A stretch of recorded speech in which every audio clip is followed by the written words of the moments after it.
PowerShell Integrated Script Editor. In this lesson, what is Integrated Script Editor? How to work with PowerShell ISE? Some useful keyboard shortcuts. Shortcuts allowing to start PowerShell can be found in menu or even in control panel. Note that version is available. There is also a dedicated editor that simplifies building your own scripts. It's called Integrated Script Editor. Editor differs slightly from one version to another. The window is divided into three parts. The top panel is where the script will be built. Note that when you type a command, PowerShell ISE tries to complete the command for you. This feature is called IntelliSense.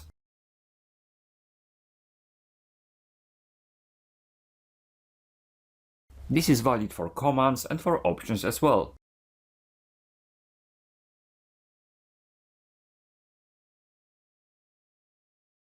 To run the entire script, click the icon with green arrow. The F5 key is a shortcut for this action. The commands can be started in PowerShell Pane in the bottom part of the window. By the way, this explains the name of ISE. This editor is indeed integrated with PowerShell, what makes it really a comfortable tool. Commands can be also entered directly in the PowerShell pane. Also here, the IntelliSense help to complete the commands. Copy and paste may be used as well.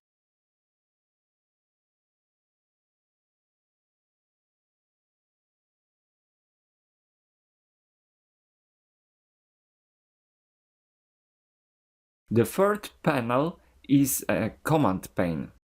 This is a very helpful window for the developer of the script. It can be used to find the appropriate command. After the command has been found, it's easy to fill in the form with all the options accepted by that command. The shown here command stop service spooler will stop the printing services.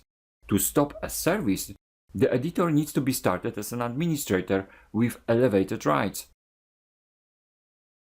In very similar way, command starting a service can be found. After adding a parameter, the service spooler will be started again.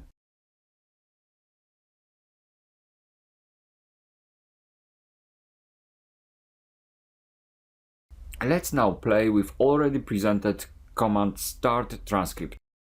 To save the session trace in the file, the path to the file should be the parameter for the cmdlet.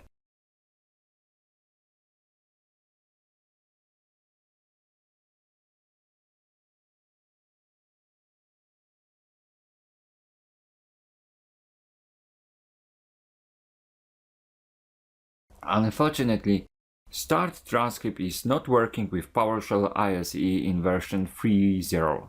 This, whether the command is working or not, may depend on the software used to run the script. You can control the layout of the panels of ISE. If you have two monitors, then quite interesting option can be to display the panes vertically. Script can be edited on one display and run on another. If you decide to maximize the script pane, then the PowerShell pane can be displayed again at a moment by pressing Ctrl R.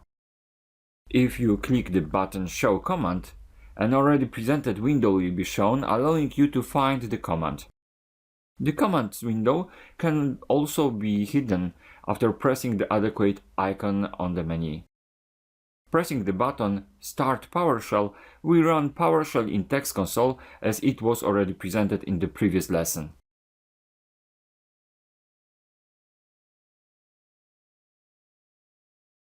ISE allows also to connect to different computers in the network. Scripts created in ISE can be easily debugged. If you have already some experience in programming, for example with Visual Studio, then you will probably note that even the keyboard shortcuts are the same. The authors of ISE provided us even with some options allowing to customize the environment to personal preferences. In the menu Tools options in the dialog box, you can define how the ISE should look like. This can be done on very low level or just by selecting one of available templates. In the scripts pane you have already wrote multiple lines of code, but you would like to test only one of them. You can select the required fragment of code and press Run Selection button or just press F8. If only one line of code should be tested, it's enough to move the cursor to that line and next press F8. The selected part of script, or only the one line where the cursor was parking, will be started, and this should allow you to test your code.